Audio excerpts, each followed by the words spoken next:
Shalom, igreja. Quero convidar os irmãos a abrir as escrituras no Evangelho de Lucas. Evangelho de Lucas, capítulo 15, a partir do versículo 11.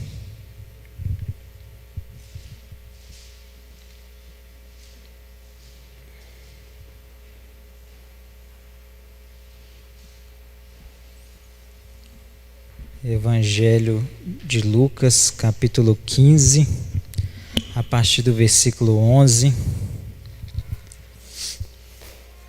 diz assim a palavra do Senhor. Continuou: certo homem tinha 2 filhos. O mais moço deles disse ao pai: Pai, dá-me a parte dos bens que me cabe. E ele lhe repartiu os haveres. Passados não muitos dias, o filho mais moço, ajuntando tudo o que era seu, partiu para uma terra distante e lá dissipou todos os seus bens, vivendo dissolutamente. Depois de ter consumido tudo, sobreveio àquele país grande fome e ele começou a passar necessidade. Então ele foi e se agregou a um dos cidadãos daquela terra, e este o mandou para os seus campos a guardar porcos. Ali desejava ele fartar-se das alfarrobas que os porcos comiam, mas ninguém lhe dava nada. Então, caindo em si, disse: Quantos trabalhadores de meu pai têm pão com fartura, e eu aqui morro de fome? Levantar-me-ei e irei ter com meu pai, e lhe direi: Pai, pequei contra o céu e diante de ti, já não sou digno de ser chamado teu filho, trata-me como um dos seus trabalhadores. E levantando-se foi para seu pai. Vinha ele ainda de longe quando seu pai o avistou, e, compadecido dele, correndo, o abraçou e beijou. E o filho lhe disse: Pai, pequei contra o céu e diante de ti, já não sou digno de ser chamado teu filho. O pai, porém, disse aos seus servos: Traze depressa a melhor roupa, vestiu, ponde-lhe um anel no dedo e sandália nos pés. Trazei também e matai um novilho cevado, comemos e regozijamo-nos. Porque este meu filho estava morto e reviveu, estava perdido e foi achado. E começaram a regozijar-se. Ora, o filho mais velho estava no campo, e quando voltava, ao aproximar-se da casa, ouviu a música e as danças. Chamou um dos criados e perguntou-lhe o que era aquilo. E ele informou: Veio teu irmão, e teu pai mandou matar um novilho cevado, porque o recuperou com saúde. Ele se indignou e não queria entrar. Saindo, porém, o pai procurava conciliá-lo. Mas ele respondeu a seu pai: Há tantos anos que te sirvo, sem jamais transgredir uma ordem tua, e nunca me deste um cabrito sequer para alegrar-me com os meus amigos. Vindo, porém, esse teu filho, que desperdiçou os teus bens com meretrizes, tu mandaste matar para ele um novilho cevado. Então lhe respondeu o pai: Meu filho, tu sempre estás comigo. Tudo o que é meu é teu. Entretanto, era preciso que nos regozijássemos e alegrássemos, porque esse teu irmão estava morto e reviveu, estava perdido e foi achado. Amém? Senhor, meu Deus, meu Pai, obrigado, Deus, pela tua santa e gloriosa palavra, Pai. Que teu Espírito Santo possa falar aos nossos corações, porque cremos que nem só de pão viverá o homem, mas de toda palavra que procede da boca do Senhor, ó Pai. Tenha total liberdade no nosso meio, que nós possamos sair daqui mais transformados com a glória de Cristo, em nome de Jesus. Amém? Pode se sentar, meu amado.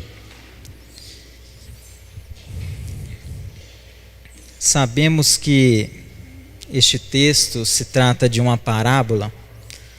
Uma parábola é uma história fictícia que Jesus conta para ensinar algumas coisas para nós.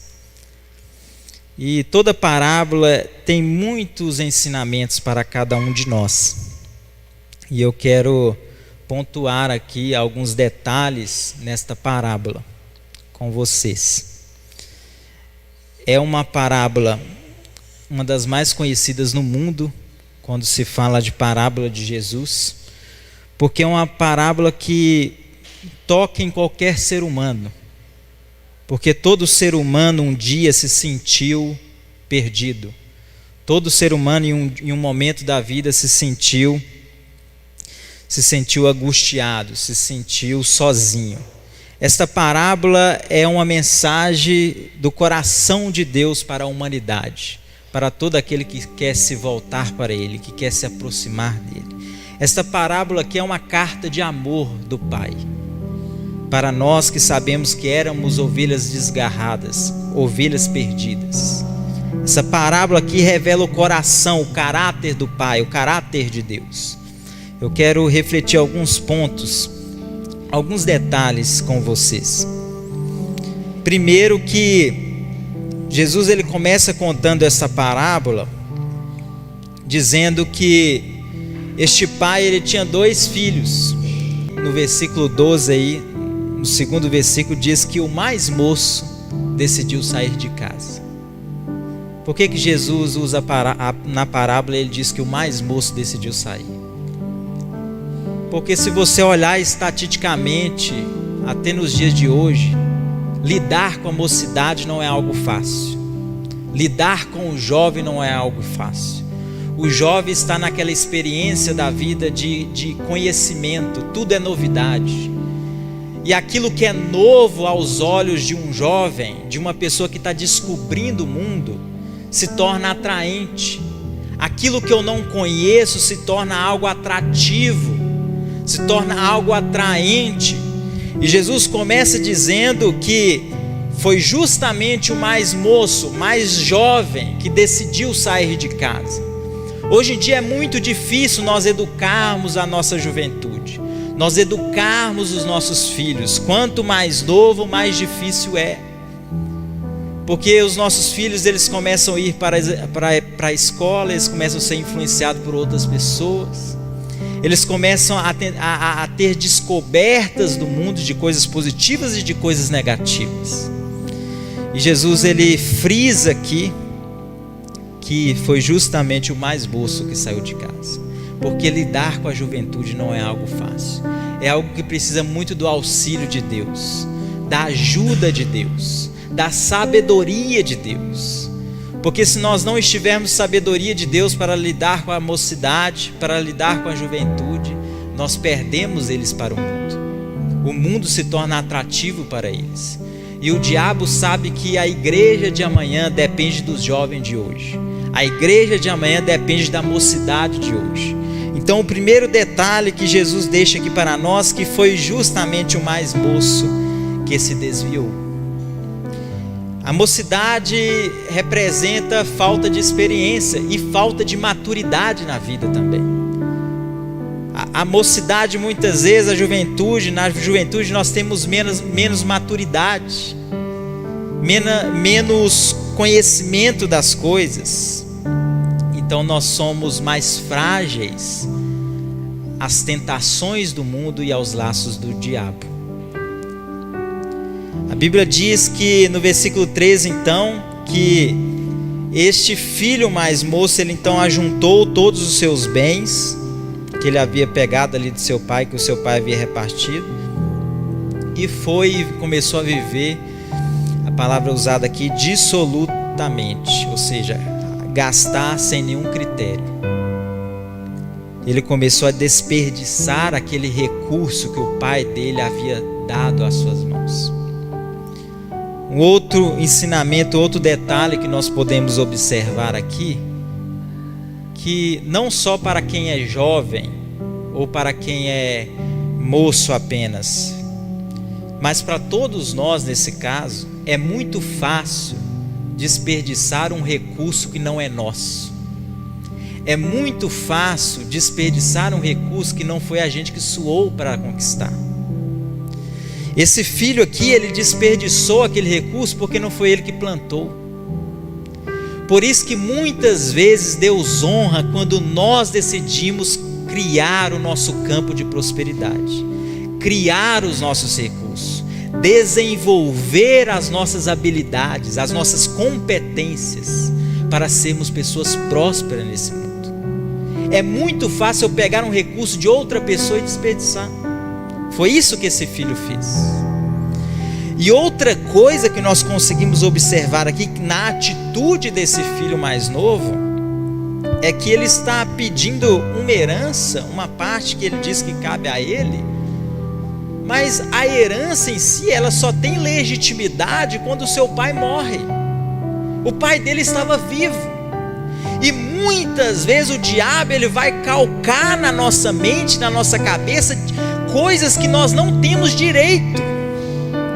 O diabo vai tentar levar a gente por um caminho de libertinagem, um caminho, um rumo, dizendo que nós temos direito de tudo, que nós podemos fazer o que a gente quer. E nós muitas vezes podemos ser enganados pelo inimigo. Foi isso que aconteceu com esse filho. Este filho, o diabo calcou na mente dele, colocou na mente dele que ele tinha direito de antecipadamente pegar a parte da herança que cabia a ele. Mas herança é quando seus pais morrem, ele não tinha direito. Não era um direito legítimo, mas mesmo assim o pai decidiu dar. Porque Deus, ele não quer prender ninguém. O que quer te prender é a religião, mas Deus não. A religião muitas vezes ela faz isso, ela quer nos prender. Mas nós lideramos pessoas livres. É o que o bispo Mateus tem ensinado para nós aqui. Nós lideramos pessoas livres. A religião quer nos prender, mas o Pai não. Nós somos livres.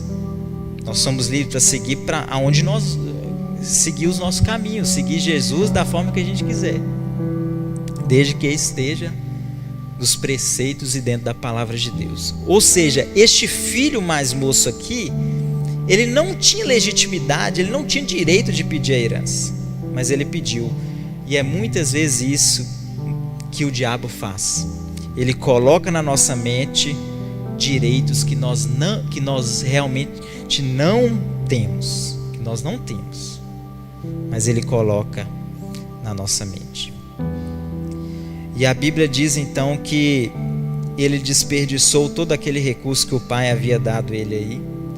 Ou seja, ao invés de pegar aquele recurso e investir. Mas será que, aí vem uma outra pergunta, né? Imagina se ele tivesse pegado aquele recurso do pai ao invés de gastar, se ele tivesse investido. Será que ele seria uma pessoa próspera? Eu, particularmente falando, acredito que não. Porque um dos princípios de prosperidade é honrar o pai e a mãe. Ele seria um dinheiro amaldiçoado, porque era um dinheiro desonrado, porque o pai dele estava vivo, ele estava pedindo uma parte da herança e saindo da sua casa de cobertura, saindo da autoridade do pai, de uma forma antecipada, sem estar nos planos de Deus. Então ele estava quebrando uma das maiores promessas de prosperidade, que é honrar o pai e a mãe. E a Bíblia diz que ele consumiu todo aquele recurso e, além de desperdiçar dissolutamente, a Bíblia diz que veio uma grande fome sobre aquele país onde ele estava. E quando nós não temos nada, nós acabamos aceitando qualquer coisa, nós acabamos nos submetendo a qualquer circunstância e situação. E foi isso que aconteceu com ele. Ele perdeu todos os recursos, veio fome sobre aquele país, ele acabou tendo que se submeter a uma situação deplorável, a uma situação muito desagradável. A Bíblia diz que ele começou a cuidar de porcos de um fazendeiro que tinha ali. E aquele alimento que era jogado para os porcos, a Bíblia diz que ele desejava comer aquilo. mas nem aquilo era dado a ele. Ele desperdiçou um recurso que não era dele, por isso que ele chegou na sarjeta. É fácil desperdiçar um recurso que não foi a gente que plantou. Ele desperdiçou o recurso do pai, mas mesmo assim o pai demonstra misericórdia com ele. E então ele deseja comer ali aquele alimento que é dado aos porcos, mas nem aquilo é dado a ele. Só que em um momento da vida dele, interessante que ele está no fundo do poço, ele está em um lugar, em um ambiente que qualquer ser humano, em sã consciência, ao olhar aquela situação, iria dizer: é impossível essa pessoa melhorar, é impossível ela sair dessa situação. Mas a Bíblia diz que aconteceu em um dia que ele caiu em si. Ele caiu em si, a sua consciência, ele começou a refletir. E interessante que aí quando ele cai em si, ele começa a lembrar sobre como o pai dele tratava os escravos, os servos. Olha, ele começa a dizer que olha, o meu pai, os servos do meu pai, eles têm o que comer à vontade. Então eu vou me levantar, ele diz aqui no versículo 18, eu vou me levantar e eu irei para o meu pai, eu irei dizer para ele que eu pequei contra ele e contra o céu, que eu não sou digno de ser chamado teu filho, mas me trata-me como um dos seus servos. Ou seja, além de uma atitude de se levantar, ele se levanta com um espírito de arrependimento, ele se levanta com um coração quebrantado. Ele não apenas se levanta erroneamente, mas ele se levanta já com o espírito, com o coração quebrantado, querendo mudar a sua história, arrependendo das suas atitudes, arrependendo dos seus erros. Ele se levanta com o coração quebrantado. E a Bíblia diz que ele então vai diante do Pai. E interessante que quando a Bíblia mostra que ele chega no pior momento da vida dele, e ele toma essa atitude de se levantar, de confessar para o Pai que ele pecou. Isso mostra para nós que não importa a situação que nós estejamos, não importa o pecado que nós cometemos, Deus ele pode nos limpar e nos purificar de qualquer iniquidade. A Bíblia diz que se nós confessarmos os nossos pecados, ele é fiel e justo para nos perdoar e nos limpar de todo pecado. E foi isso que aconteceu com este homem, com este moço.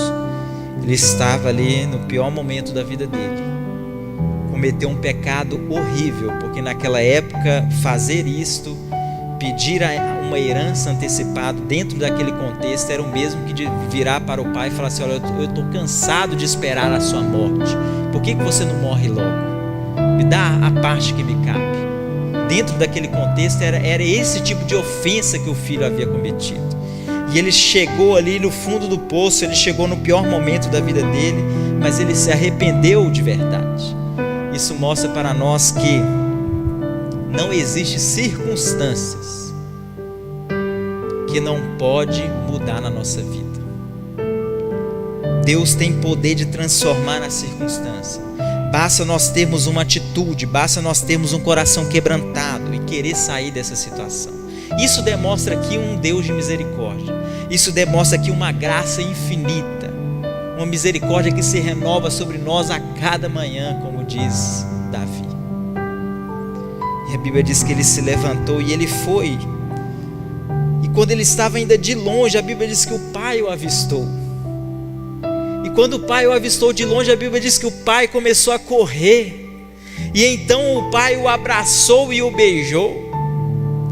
Então a Bíblia diz que o filho disse: olha pai, eu pequei contra ti, e eu pequei contra ti e contra os céus, trata-me como um dos seus servos, um dos seus escravos. E na mesma hora o pai falou assim: não, traga a melhor roupa para ele, coloca as sandálias nos seus pés, coloca o anel em seu dedo. O pai não tratou ele como escravo, Sabe por quê? Porque uma vez que você é filho sempre. Não tem como uma pessoa perder a identidade de filho. Ele era filho. Uma vez que você é filho, você é filho. Ele voltou ali aos braços do pai. E quando o pai disse: olha, coloque a melhor roupa nele. O que significa as vestes na palavra de Deus? Quando nós lemos as escrituras e nós estudamos sobre o significado de vestes, o que significa vestes? Quando Jesus usa essa linguagem. As vestes, as melhores vestes significa a purificação dos nossos pecados. É quando Deus nos limpa, nos lava, tira aquele trapo de imundície, como diz lá pelo profeta Isaías. Aquele trapo de imundície, Deus tira aquilo e coloca as melhores vestes, pura, branca, limpa. Porque as vestes sujas Ele carregou sobre Ele. As vestes cheias de pecado foi cravada lá na cruz do Calvário.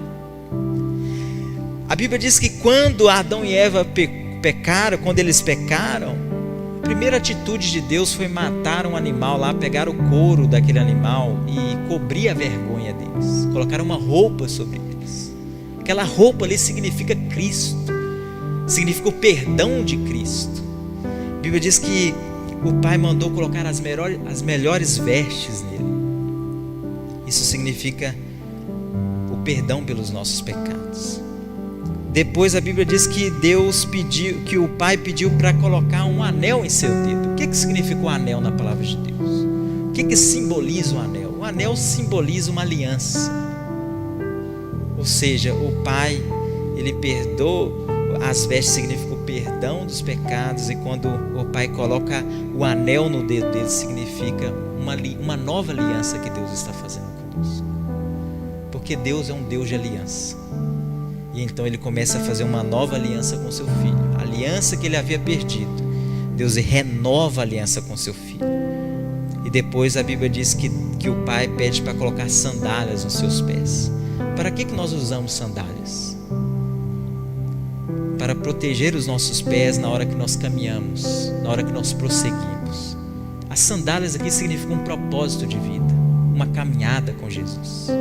A sandália aqui significa que nós não vamos ficar estacionados, parados. Nós temos um propósito, nós temos um alvo a seguir. Nós temos um propósito de vida na nossa vida. É isso que simboliza. As vestes, o perdão dos nossos pecados. O anel, a aliança com o Pai. E as sandálias, um propósito de vida. A Bíblia diz que depois que aqueles servos trouxeram esses itens e colocou sobre o seu filho, o pai então quis fazer uma festa, e então ele mandou matar um novilho e regozijar com eles. Sabe, meu amado, a Bíblia diz que o único momento nas Escrituras, o único momento que a festa no céu é quando um pecador se arrepende. O momento na sua vida em que você se arrepende, que você se arrependeu e veio até Cristo, lembre que neste dia que você se alegrou aqui, quando você foi contemplado pelo Espírito Santo e cheio do Espírito Santo, lembre que essa alegria não ficou apenas aqui, ela foi replicada no céu.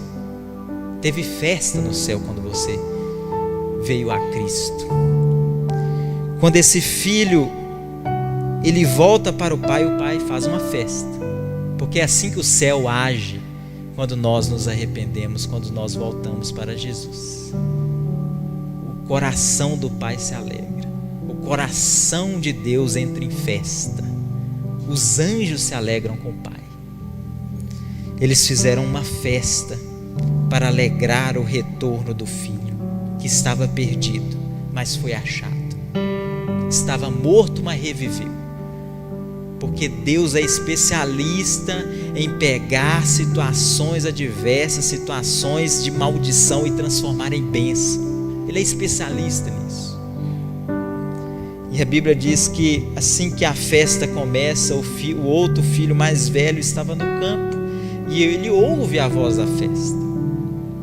Então ele chama um servo e pergunta para o servo: o que está acontecendo aí? E o servo então fala para ele: olha, o seu irmão mais moço, ele voltou, e o seu pai, ele fez uma festa, matou um novilho e fez uma festa porque encontrou ele com saúde. E então aquele filho mais velho, ele fica irado, ele se entristece, ele fica chateado. E quando a parábola demonstra essa chateação do filho mais velho, isso demonstra que essa parábola, ela não é simplesmente de um filho pródigo que se perdeu, mas essa parábola ela é a representação de dois filhos perdidos. A diferença é que um filho está perdido fora de casa e tem um outro filho que está perdido dentro de casa, porque ele não conhece, ele não reconhece a identidade que ele tem. E quando nós não temos a nossa identidade, nós estamos perdidos. Então essa parábola não se trata de um filho perdido, mas é uma parábola que se trata de dois filhos perdidos, um fora de casa e um dentro de casa, porque não conhecia e não tinha recebido a identidade que o pai havia dado a ele. Ele fica triste porque o pai decide fazer uma festa por causa do retorno do seu filho. O pai mata o novilho cevado e ele se entristece, ele fica irado, ele nem quer entrar dentro de casa. E o pai explica para ele: olha, eu tive que fazer isso, porque o seu filho estava morto e reviveu, ele estava perdido e foi achado. Mas ele se entristeceu. E ele disse: olha, mas você nunca me deu nada. Ele virou para o pai e falou assim: mas você nunca me deu um cabrito para me matar com os meus amigos, para me festejar com os meus amigos. E o pai fala para ele: olha, você esteve comigo todo o tempo, tudo que é meu é teu. Ele não sabia aquilo que ele tinha direito e tinha posse. Ele não entendia o que era ter identidade de filho. Ele era um perdido dentro de casa, e este é o maior perigo que nós podemos passar. Porque muitas vezes a religião, ela nos dá uma falsa segurança de que nós entendemos a nossa identidade. Muitas vezes a religiosidade nos dá uma falsa segurança de que nós realmente tomamos posse daquilo que nós somos. Mas aquele filho, ele estava dentro de casa, mas não entendia a sua identidade, não entendia aquilo que ele tinha direito. Ele era um escravo dentro de casa, dentro da casa do pai. Ele era um escravo, ele não sabia desfrutar das bênçãos, dos benefícios do reino, não sabia. Mas quando ele viu o seu irmão se alegrando, quando ele viu a festa, ao invés de se alegrar, ao invés de ter um coração contrito junto com seu pai, ele se entristeceu. Ele se entristeceu porque ele não tinha identidade de filho. Então, se eu fosse renomear essa parábola, eu renomearia ela como a parábola dos dois filhos pródigos. Porque não era um apenas perdido, era dois. Um fora de casa e um dentro de casa. E nós devemos refletir sobre a nossa vida, porque identificar que nós estamos perdidos fora de casa, quando nós estamos no poço, é fácil. Mas identificar quando nós estamos perdidos dentro de casa é difícil. Porque a religiosidade nos dá uma falsa segurança de que nós entendemos o nosso propósito nessa terra, de que nós entendemos a nossa identidade diante de Deus, no coração do Pai. Então nós devemos refletir na nossa vida. Será que nós estamos desfrutando do benefício do Pai? Será que nós estamos desfrutando dos benefícios do reino? E sabe qual que é o mais interessante? Que quando esse filho mais moço, ele estava lá no fundo do poço, o que ele disse? Eu voltarei para a casa do meu pai, porque os servos dele, eles são tratados bem, eles têm o que comer. Eles têm tudo, os servos do meu pai têm tudo. Ou seja, lá no poço, o filho mais novo sabia, conhecia, ele tinha a identidade de filho, ele sabia os benefícios que o pai dava, que o pai tinha. Ele sabia os benefícios que ele tinha direito. Mas o filho mais velho dentro de casa não sabia os benefícios que ele tinha direito. Não tomou posse daquilo que ele tinha direito. Um filho lá no buraco, ele conhecia a sua identidade. E um dentro de casa não conhecia a sua identidade. Não sabia aquilo que ele tinha direito. E então, essa parábola, Jesus termina essa parábola dando uma lição para o filho mais velho que está dentro de casa. Deus se preocupa primeiro com os dentro de casa. Deus se preocupa primeiro com aqueles que estão próximo dele, porque a pior miséria que podemos passar ou viver é a cegueira de não entendermos que não possuímos a identidade que Deus quer na nossa vida. A Bíblia diz que Deus se agrada mais de uma pessoa fria ou quente do que uma pessoa morna. E o filho mais velho dentro de casa, ele vivia como uma pessoa morna.